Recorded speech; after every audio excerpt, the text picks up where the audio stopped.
Light is a cheerful teenager who has always dreamed of becoming a great adventurer.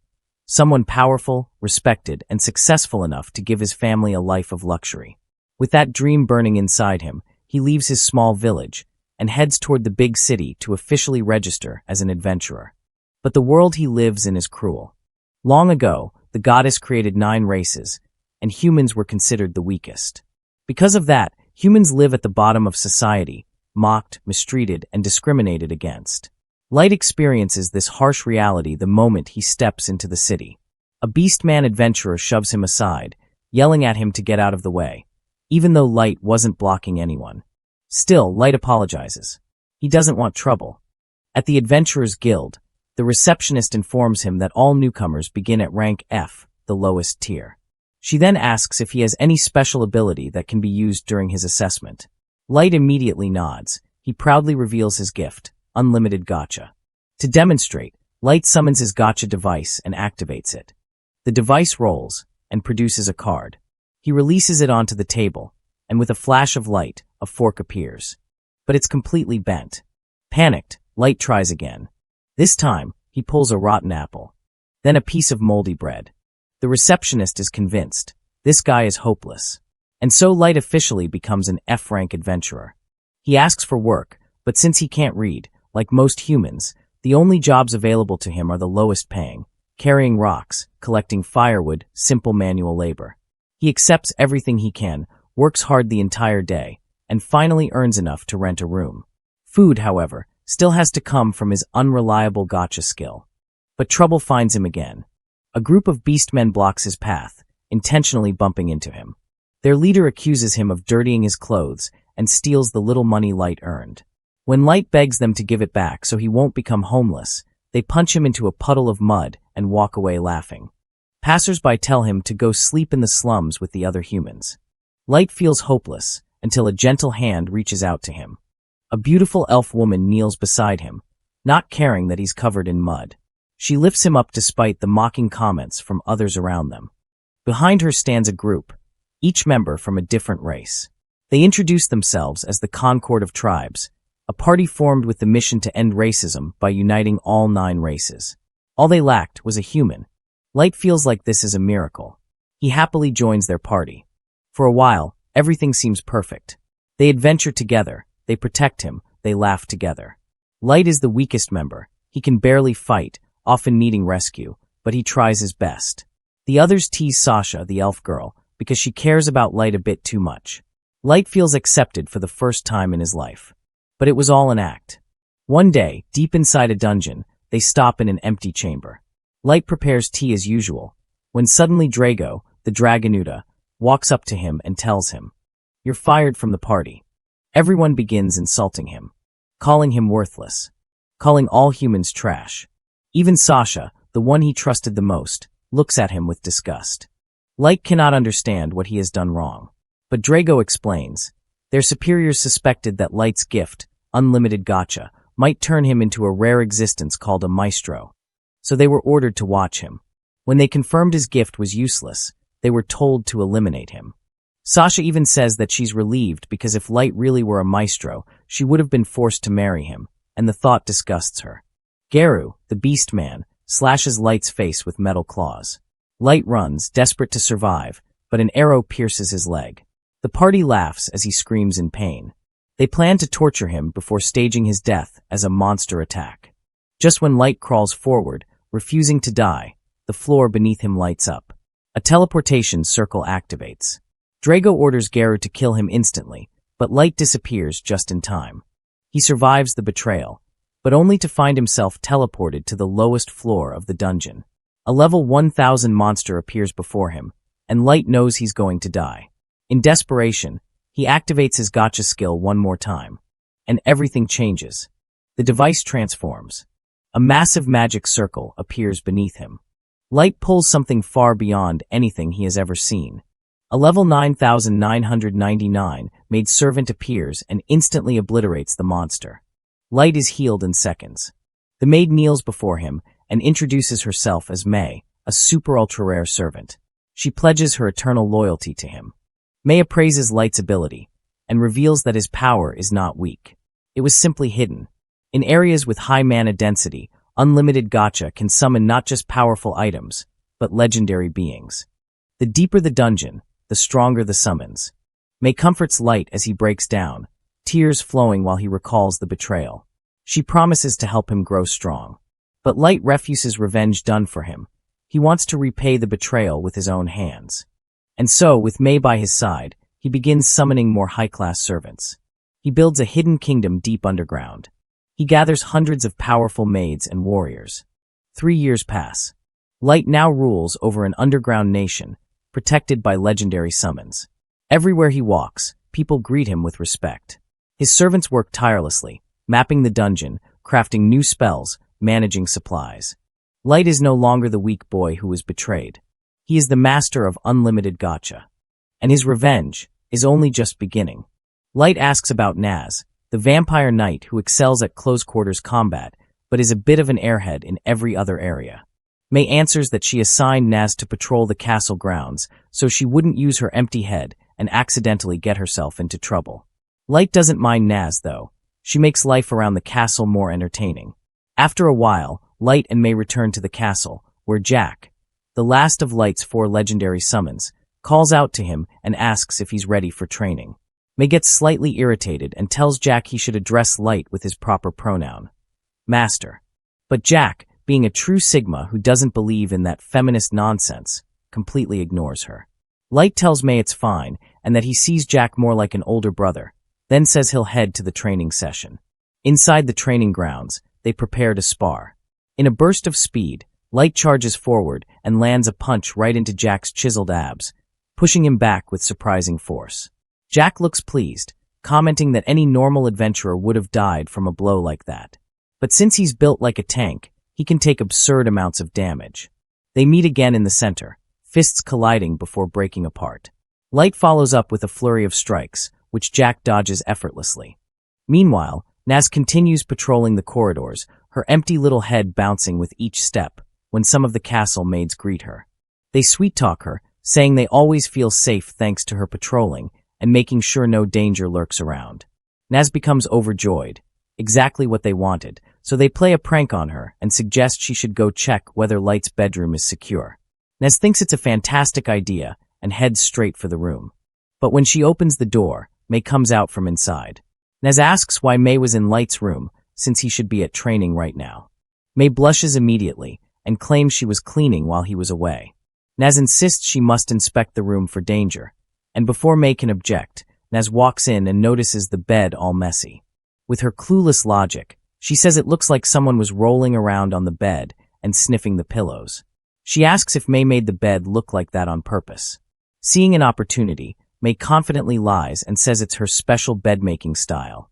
Naz is impressed and asks if she can learn it too, but May refuses, saying it's a trade secret. Naz then remembers the message the maids told her to deliver and hands May a parchment. May realizes the maids are rebelling because she monopolizes cleaning Light's room.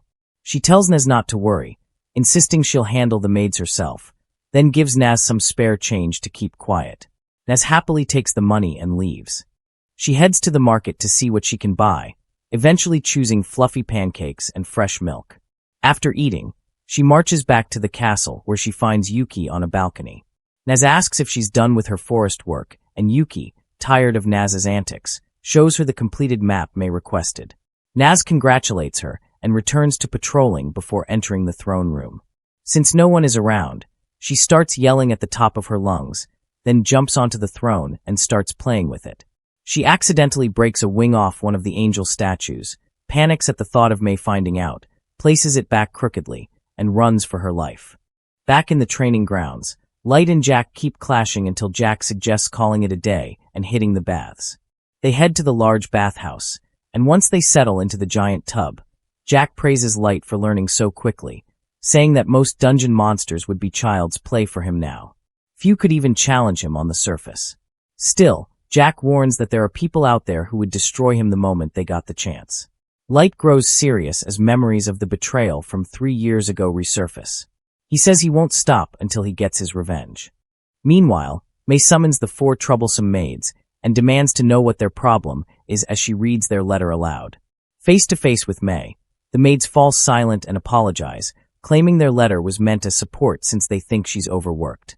May tells them to mind their own duties and denies their request to clean Light's room. Instead, she punishes them by ordering them to scrub the hallway leading to the throne room by hand. They complain the hall is too long, but May insists, saying it'll keep them busy while she goes on a mission with Light. Outside, Naz is pressed against a shop window staring at a gauntlet she wants but can't afford. Ellie bumps into her and asks what she's looking at. Naz points at the gauntlet, then asks why Ellie is back so early since she's supposed to be supervising construction. Ellie says everything is going smoothly, and she snuck away for a break. They immediately begin bickering over who is closer to Light and who is more important. Ellie brags that she's directly involved in Light's revenge plan and even had tea with him recently to discuss their progress. She declares that next time, she'll arrange a private dinner. Naz claims she also wants to have tea with the Master and reminds Ellie that she's the expert in close-quarters combat if Ellie ever needs help. Ellie smiles and says she'll keep that in mind, and Naz returns to her patrol. Back in the castle, the four maids plot against May, complaining she's no better than a certain mustached dictator from Germany. They consider snitching to Light, but decide against it. No one wants her wrath.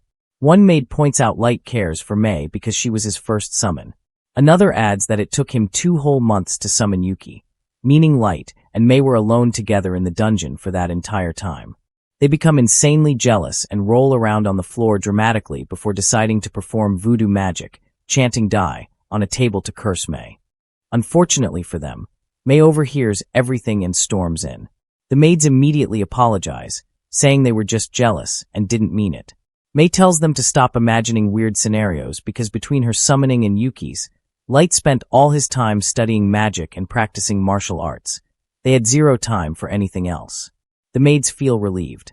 May admits she came to apologize for being too harsh, but now that she's seen this, she realizes she wasn't harsh enough. She orders them to clean the throne room as well. Terrified and powerless, the maids obey and clean the entire hall. They decide to stay silent this time to avoid further trouble.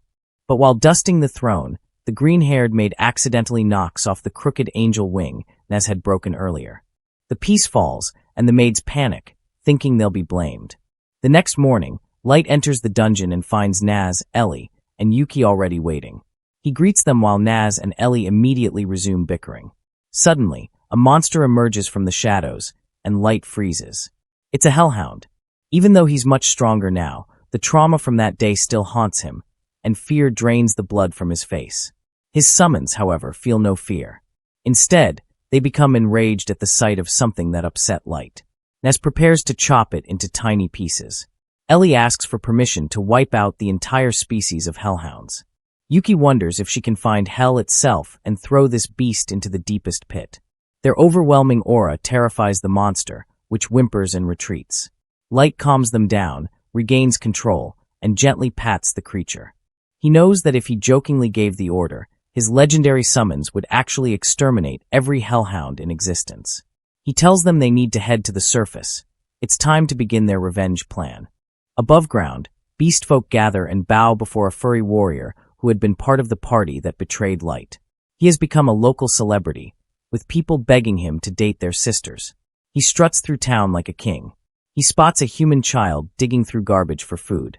Being a massive racist, he kicks the kid away and tells him to never come back if he values his life. Other beastfolk cheer for him, but fall silent when he enters a tavern. He takes the best seat and tells his cronies to order whatever they want. He boasts that he's rich now and needs to spend his wealth before the IRS raids him. While humans starve outside, he and his cronies feast on trays of meat. They praise him as the idol of the beastfolk, the slumborn leader everyone follows. He tells them it's not easy to be like him. He mastered the art of persuasion, and since beastfolk are natural followers, he just exploits that instinct. He says the key is choosing jobs carefully. Some pay well, others require too much effort for little gain. One furry asks if the job they took 3 years ago with the Concord of 12 was profitable. Another scolds him for asking, and their leader says the Federation that hired them made them swear secrecy. But he remembers it as the easiest and highest-paying job he ever took. All he had to do was kill a useless human kid. Now he's rich and famous. It still bothers him that he never learned where that portal sent Light, but he thinks there's no possible way Light survived. He wonders what Maestro was, the thing the Federation was desperate to find, but a chill runs down his spine, telling him it's dangerous to think too deeply about it. Just then, a beautiful woman approaches May. She asks to speak with him. She asks if he is Gar, the leader of the beast folk, and he nods. May lies, saying she was Light's maid, and that Light belonged to a noble family. Gar is shocked. If Light was noble, he wonders whether keeping him alive might have been more profitable. May continues, saying she has spent 3 years searching for Light, and all evidence led her here, where he was last seen with a new party. Gar confirms he was in the same party, and Light indeed traveled with them. May's eyes fill with tears as she lies, saying she heard Light died in the dungeon. Gar nods, claiming it's true. Light suffered a tragic fate. May asks him to take her to the place where Light died, saying it would give her closure. Gar bluntly asks what he gets out of it, so May drops a bag containing 3 solid gold bars. His cronies are stunned. Gar hides his excitement and wonders if this is a trap, or if she really just wants an escort. He decides to take the risk. After all, one human girl can't hurt him.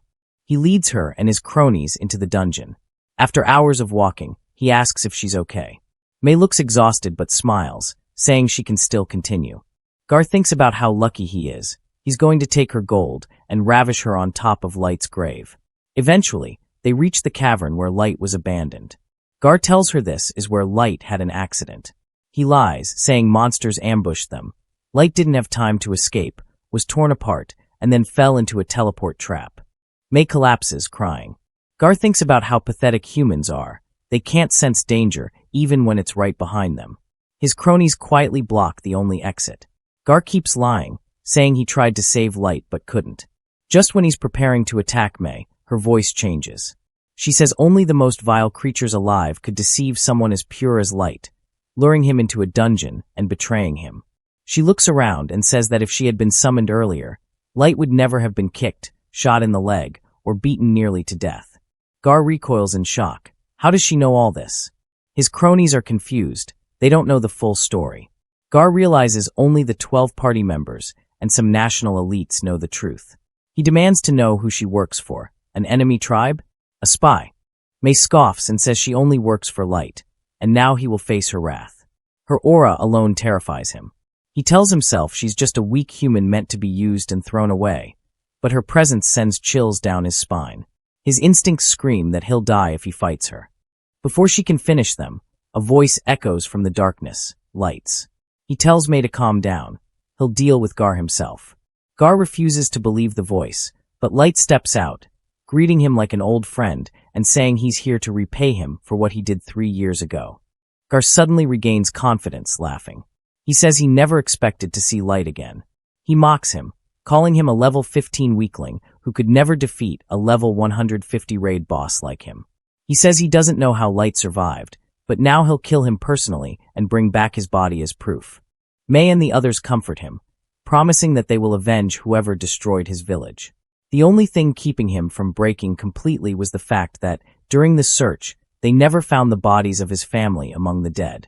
So he clung to the faint hope that his family might have escaped the massacre and could still be hiding somewhere in the country. A couple of weeks pass after the incident, and Light decides to return to the ruined village once more. He wants to examine everything with a calmer mind, because the last time he came here, he had been so mentally shattered that he might have missed important clues about what happened to his family. This time, he is joined by an armored knight named Gold and a gray-haired assassin named Nem. Seeing the village again fills him with dread, but he manages to stay composed. With the help of his companions, he creates several graves for the dead villagers. He lays flowers on the graves, realizing with certainty that this devastation was caused by a party of adventurers from another race. As he sinks deeper into thought, Gold begins complaining that they need to get moving soon, or they will end up sleeping outside tonight. Nem snaps at him, saying that Light is grieving and should be given all the time he needs. Gold replies to Nem that he would climb the icy mountain peaks and descend into the deepest hell for Light, but he also knows they need to find a safe and comfortable place for him in his state of mourning. Nem can't argue with that, and the small argument ends up brightening Light's mood. He smiles and tells them both to relax, insisting he feels fine. He says they'll find a place to stay soon, but first they should gather more information.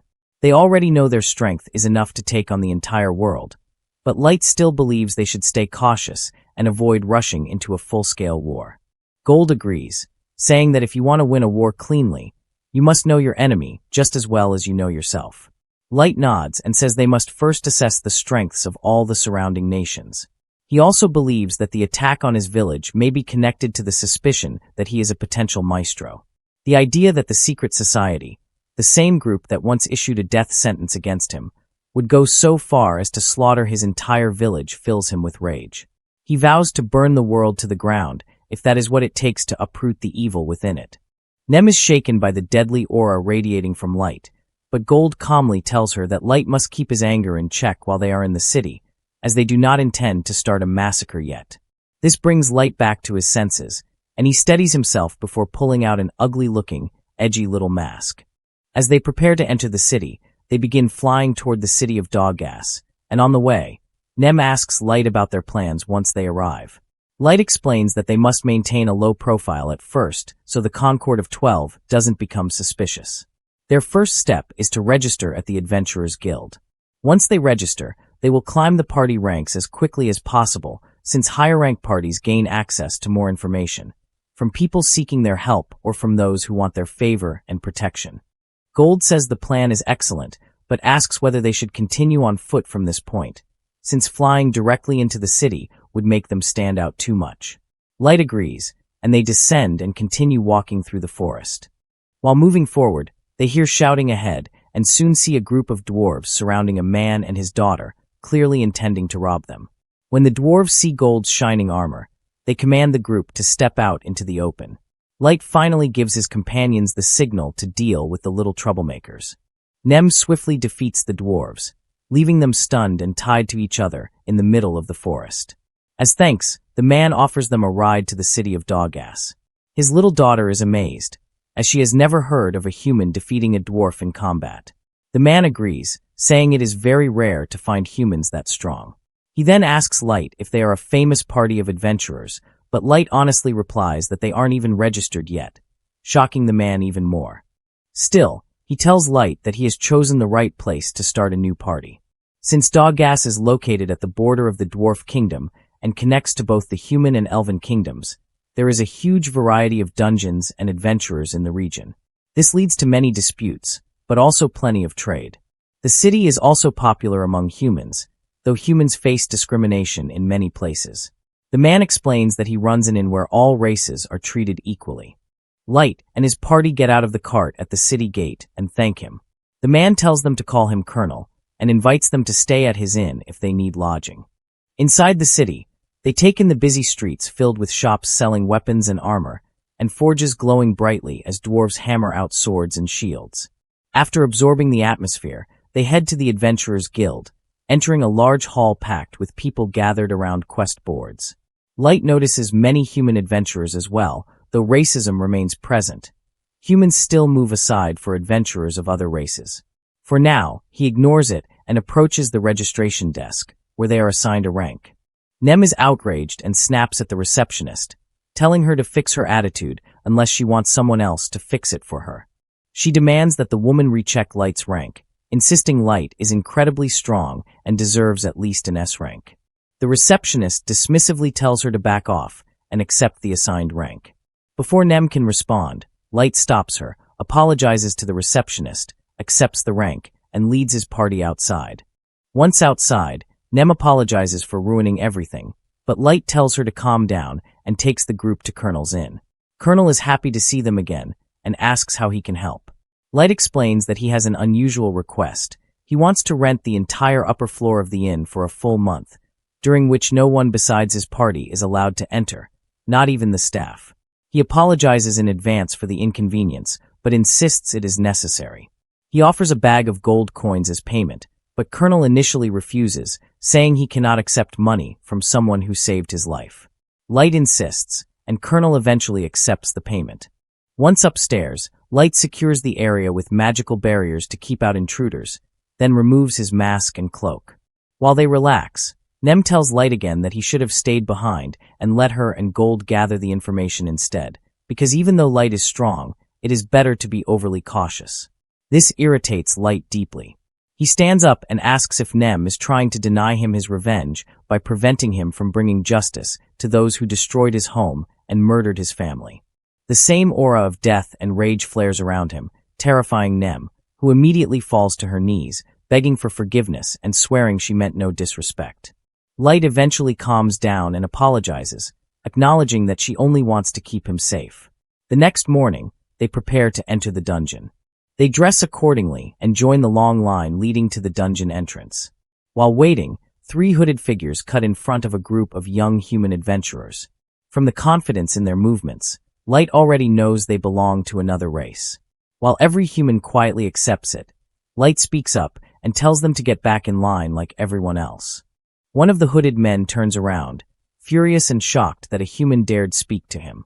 Light tells him that if he comes from a noble family, he probably doesn't want to cause a scene.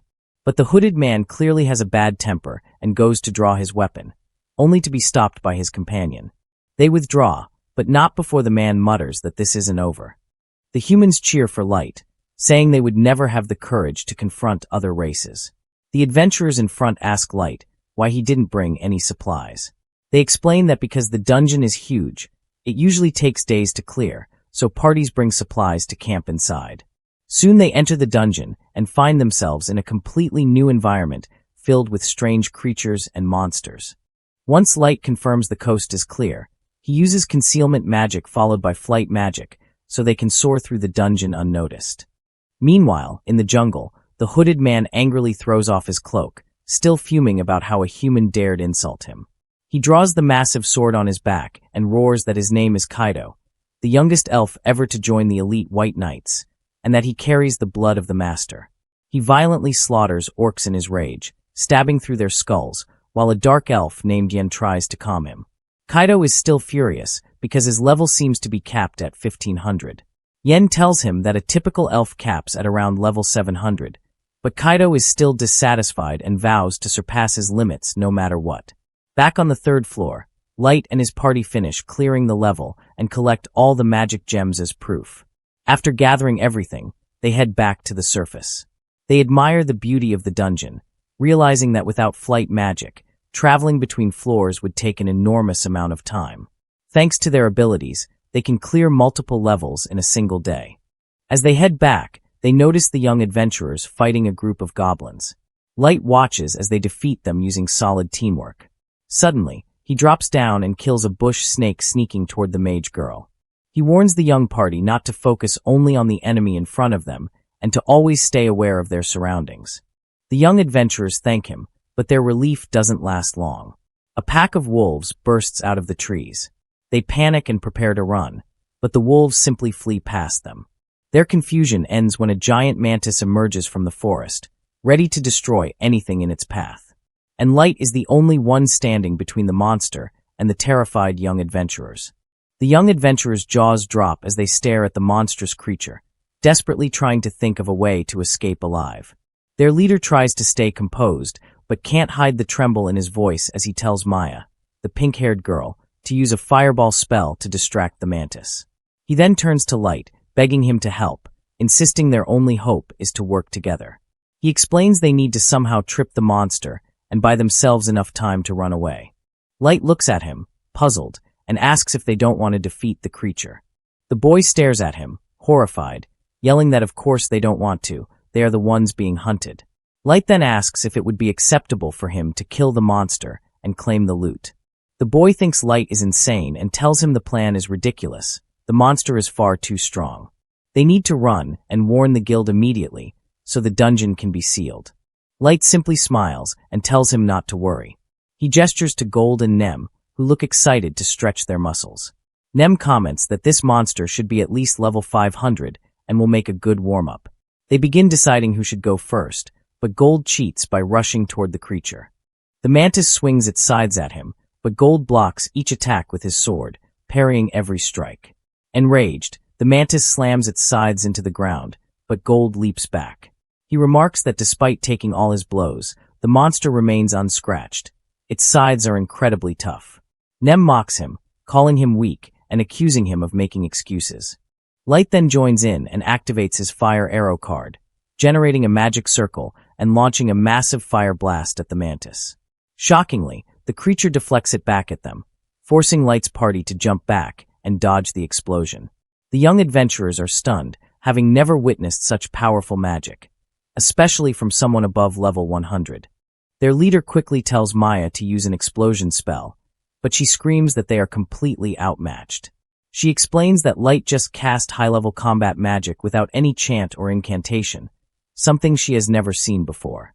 The boy admits he doesn't fully understand how serious that is, but he knows they should help Light's party. Gold overhears and laughs, telling the young adventurers to stay back and watch, since they need to learn before jumping into battle and risking their lives. He says he'll teach them how to fight like a knight, how to defend with a shield while attacking with a sword. While Gold talks with his back turned, the mantis tries to strike him. The kids watch in horror, unable to shout in time, but Gold doesn't need their warning. With perfect timing, he blocks the attack with his shield so forcefully that it shatters the mantis's scythe entirely. Blood sprays from the monster as it shrieks in pain. Gold explains that a well-timed shield counter can be stronger than a sword strike. He then spins around and slices off one of the monster's legs. The kids are left speechless.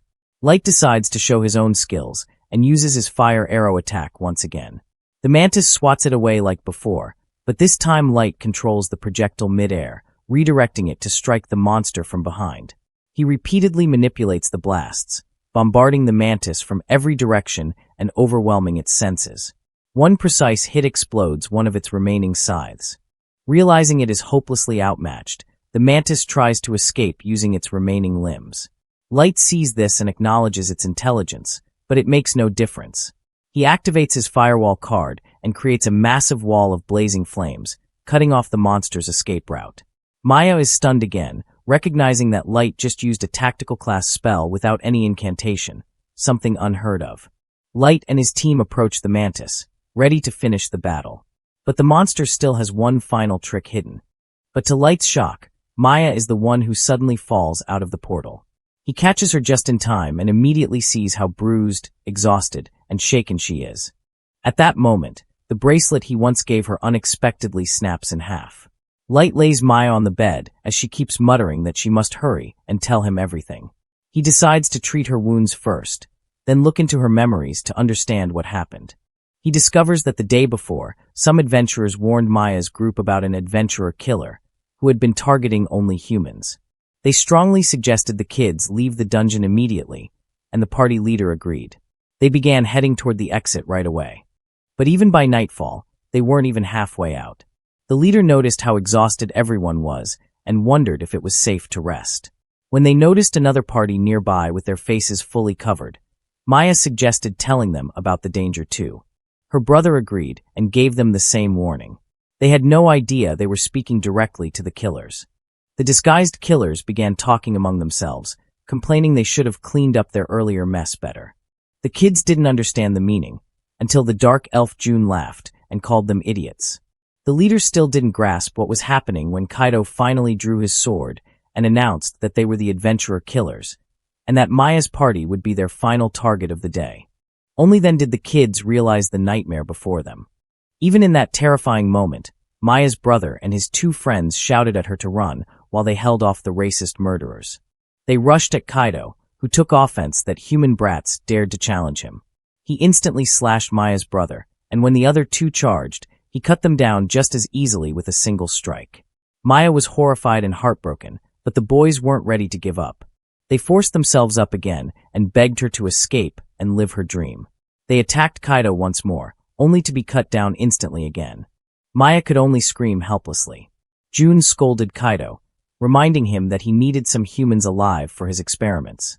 Kaido retorted that any insect daring to fight him deserved to be hunted, then smugly added he at least left one human alive. June forgave him only because human mages were rare. He moved to take Maya, but Kaido insisted on having fun with her first. June casually told him to do as he wished and walked away, while Maya trembled in fear. Kaido sneered that she should be grateful. A future legend, like him, was willing to use a filthy human like her. Maya could barely speak. At that moment, her brother rose again, telling her to run. June was astonished by the boy's persistence and told Kaido he wanted to preserve him for experiments. But Maya's brother understood he had no real chance of surviving his injuries. That's why he willingly risked his life to save his sister. He ordered Maya to flee and live a long life, and in desperation she listened. June told Kaido to catch her, but Kaido didn't like being commanded by anyone. He decided to kill the boy first. The boy began repeating something Gold had once said. Battles required creativity and skill, and he now had the chance to prove it. Kaido dismissed his muttering as nonsense. Suddenly, the boy hurled his sword at Kaido's face, catching him completely off guard. Kaido barely managed to dodge it, which was exactly what the boy wanted. As Kaido reacted, the boy slammed his shield straight into him, knocking Kaido to the ground. Humiliated, Kaido erupted in fury and impaled the boy's chest with a spike of white light. He approached to finish him off, but June stepped in and reminded him to catch the fleeing girl before she alerted anyone. Kaido obeyed reluctantly and chased after Maya, blocking her escape path with blades of light.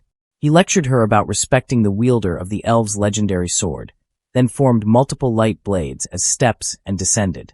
Maya chose to fight back. She refused to waste the sacrifice her brother and friends made for her. She shot icicles at Kaido, which he blocked effortlessly. Irritated that she tried to run again, he slashed her leg to cripple her, ensuring she couldn't escape. He taunted that she should feel honored to please a future hero. Maya mocked him, calling him nothing but a bully who preyed on the weak. She added that if anyone deserved the title of hero, it was Light. Her words struck Kaido deeply. He'd been called a bully by other elves all his life. When she called him a spineless loser, he snapped and launched his blades of light to kill her. Maya desperately wished she could escape and reach Light, because he was the only person who could save her. The bracelet reacted to her wish and teleported her directly into his room. Once Light finishes viewing her memories, he immediately tells Nem and Gold they must move. Back in the dungeon, Kaido returns to June, who is healing Maya's brother, still alive. June asks about Maya. Kaido claims she must have teleported to save her brother. June loses his composure, yelling at Kaido, asking how someone who once served in the mighty White Knights could lose to a human girl. Kaido angrily replies he didn't know she had a teleportation item. Hearing this, June panics, realizing that if Maya reaches the guild and tells the truth, the elven country will quickly be informed and will send the White Knights to arrest them and reclaim the legendary sword Kaido stole. Kaido loses control, knowing how powerful the White Knights are, especially their captain who is over level 3000. He stomps the ground in frustration. But June reassures him that if he completes his research, Kaido can break his level cap and surpass even the White Knight captain. Kaido regains hope, and June says they must find a safe place to begin the research. At that moment, Light appears behind them, saying they're not going anywhere. The elves recognize him and wonder how he appeared so silently. Light ignores them for the moment, laying the two boys to rest. Gold brings the injured leader, noting his wounds were healed poorly. The elves are stunned that Light took the boy from right under their noses without them noticing. Light heals him quickly and says none of the boys deserved this. They lived honest lives, working hard to save enough money to send Maya to the Magic Academy. But now it's too late. Light adds that they could have been friends under different circumstances, and he's furious that he lost that chance because of the elves. He vows to punish them. June tries calming the situation, claiming they weren't criminals and that he healed the boy after finding him wounded. But Light reveals Maya contacted him and that he knows everything. The two elves panic, until Light mentions he hasn't informed the guild yet. Kaido bursts out laughing, thinking this is perfect. Now he just has to kill Light, and no one will ever learn the truth. Hearing this enrages Light, who declares he won't let the guild capture them, because they are his prey. He releases murderous intent, and warns them he will tear them apart with his bare hands. He orders Nem and Gold to stay out of the fight, and they obey without question. Light walks toward the elves. Kaido, offended by Light's confidence, leaps at him and swings with full force. Light blocks the strike effortlessly with his staff. Kaido is stunned but keeps attacking. Light blocks everything with ease. Nem and Gold whisper that Kaido is a weakling who can't control his anger. Light himself grows tired of Kaido's mindless rage and parries a strike, causing Kaido to stumble. Light counters with a blow to the chest, so strong it knocks the air out of him. Light sarcastically mocks him, saying he expected better. Humiliated, Kaido stands and unleashes the full power of his legendary sword, firing blades of light. Light dodges the first one, and when it hits the ground, it forms an ice crystal. Light realizes each blade is enchanted with a different element. He keeps dodging, noting the attacks aren't strong enough to hurt him even if he stood still. Kaido suddenly appears behind him midair and strikes with full force, but Light blocks it effortlessly. June is in disbelief.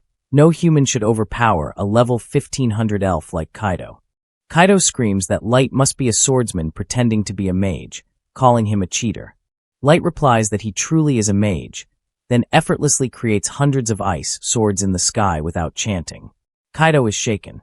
In desperation, he fires more magic blades, but Light counters them precisely with icicles. June is stunned. Even the strongest elf mages can't do that. Kaido keeps firing, but Light uses his ice as a barrier, blocking everything. Kaido yells that Light must be cheating because his holy sword Grandius, bestowed by the heavens, should be unbeatable. Light, surprised, asks how Kaido knows about the sword.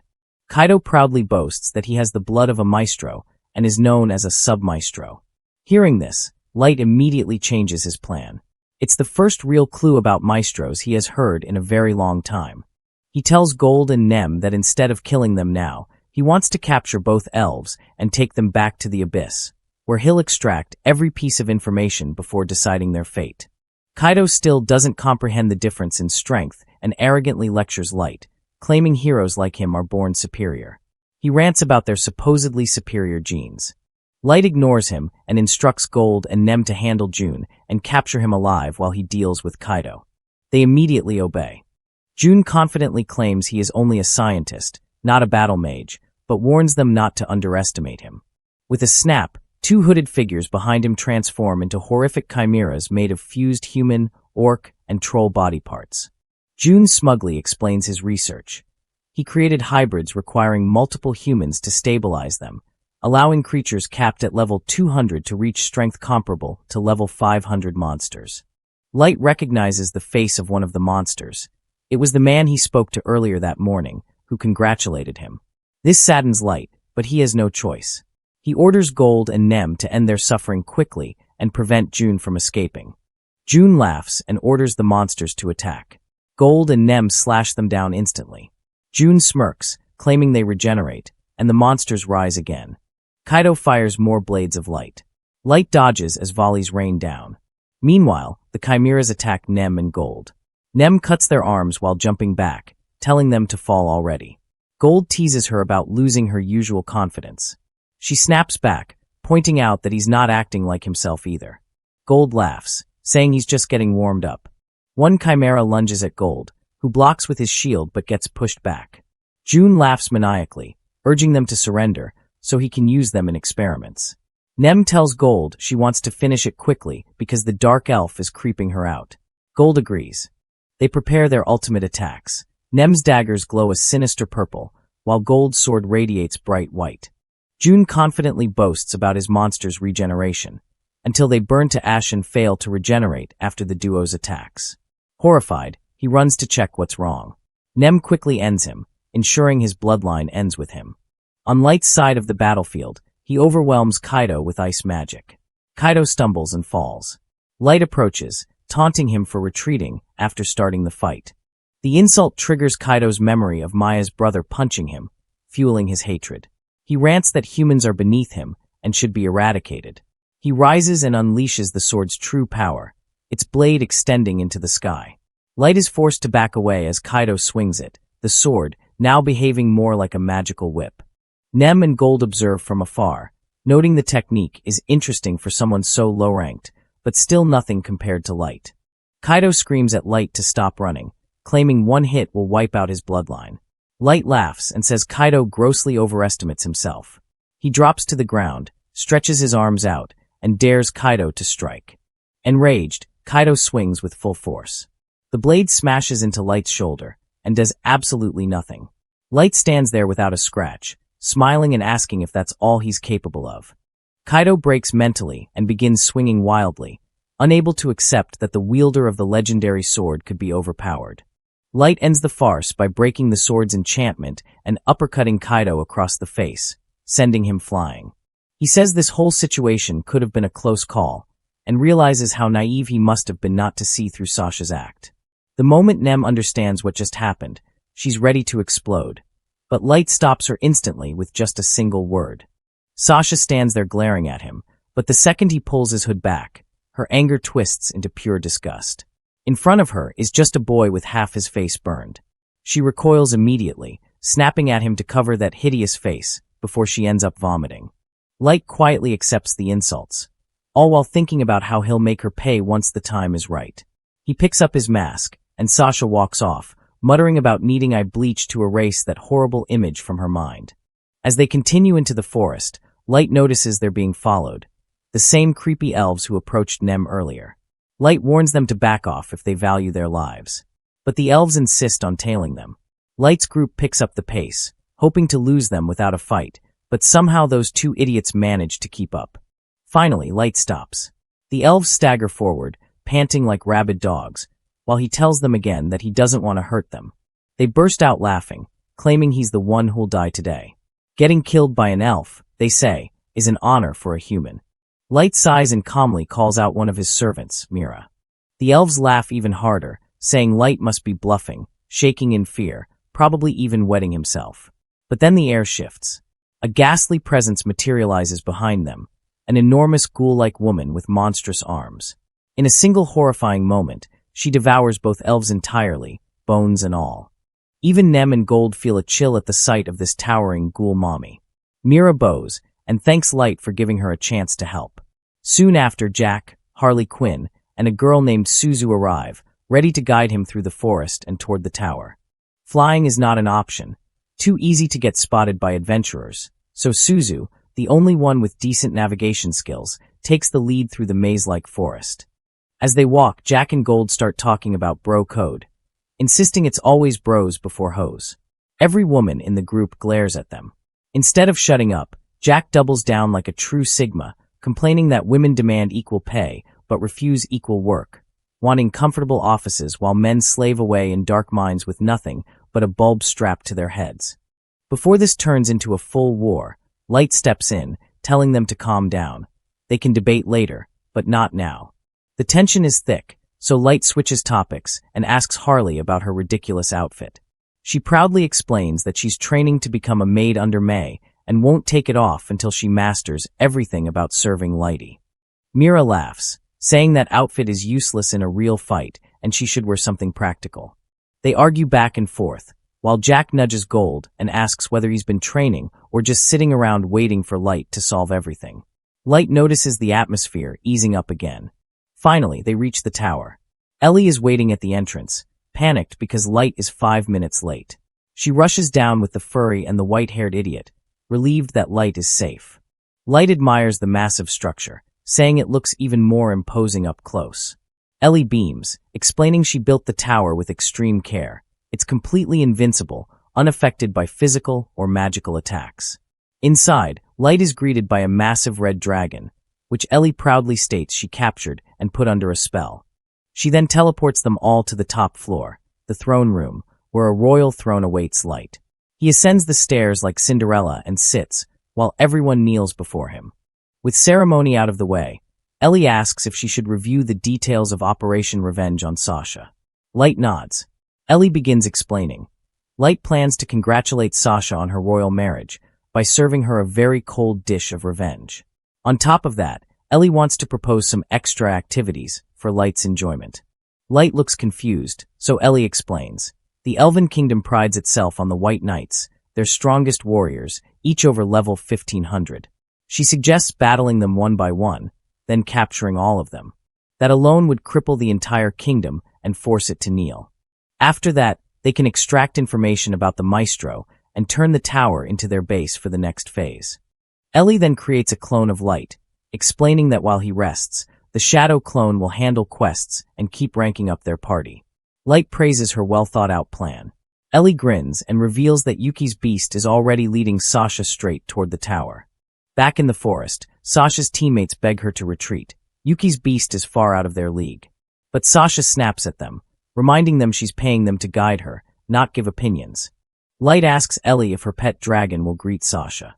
Ellie smiles, it will. When Sasha sees the gigantic dragon waiting at the base of the tower, she nearly soils herself. Realizing how hopelessly outmatched she is, she flees back to the royal palace. Ellie and the others watch through a magic orb. Everything is unfolding perfectly. Now Sasha will report to the queen, who will be forced to deploy the White Knights. Then the final phase of their plan can begin. Sasha bursts into the palace, demanding an audience. She reports seeing terrifying black beasts with snake-like tails, claiming they're the reason stronger monsters are invading the city. She also describes the enormous red dragon at the tower's base. Many White Knights laugh, saying it sounds like a fantasy. But the queen is shaken. This could mean disaster. The nosy old minister mocks Hardy again, asking if the leader of the legendary White Knights will keep hiding while dragons ravage the kingdom. Hardy has had enough. He stands, declaring he'll lead the White Knights into the forest himself and slay any monsters they find, including the dragon. Later, Sasha approaches the minister, asking to join the White Knights expedition. He immediately agrees, saying they can't let the knights take all the credit. The next day, Hardy leads the White Knights into the forest, following Sasha. Char asks whether Sasha will chicken out halfway, but she insists she'll guide them safely. Her fiancé Mick defends her, saying she's level 500 and perfectly capable, and if anything goes wrong, he'll protect her. Sasha gushes over her silver prince, while the twins argue over who's more cringe, her or Mick. Sasha continues marking the trail through the forest. At one point she trips, but Mick catches her. Char groans at the lovey-dovey nonsense and tells them to keep moving. Eventually, they reach the base of the tower. They marvel at the scale of it, then the doors open. 5 black monsters emerge. Char asks if he should attack, but Hardy orders everyone to save their strength for the dragon. A hired party will distract the monsters. Right on cue, an explosion erupts in the forest. The monsters rush toward it, leaving a clear path for the White Knights to storm inside the tower. They charge through the halls until, suddenly, they step on a teleportation trap. In an instant, the knights are split into smaller groups across different floors. And high above, Light sits upon his throne, waiting for them to climb their way up, so the festivities can begin. But that's where this episode ends. Remember to like, subscribe, and stay tuned for the next chapter.